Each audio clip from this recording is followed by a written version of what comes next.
अस्सलामुअलैकुम नाजरीन, आप देख रहे हैं सूबाई रंग न्यूज़ और इंटरटेनमेंट चैनल और मैं हूं मोमना शहबाज। सबसे पहले नज़र डालते हैं आज की अहम खबरों पर।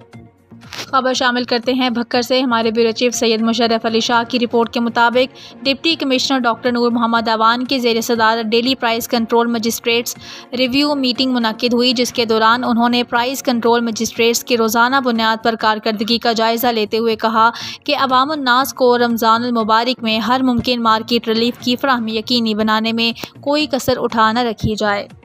डिप्टी कमिश्नर ने शहरियों से अपील की है कि वो गिरां फरोशी की रोकथाम के लिए ज़िला इंतज़ामिया से ताउन करें। नाजायज़ मुनाफाखोरों की निशानदही करके DC ऑफिस के कंप्लेंट सेल नंबर 0453921082 पर फौरी इत्तला दें, ताकि प्राइस कंट्रोल मजिस्ट्रेट्स मुतल्लिका गिरां फरोश के खिलाफ बिला ताख़ीर एक्शन लेकर भरपूर कानूनी कार्रवाई अमल में लाएँ।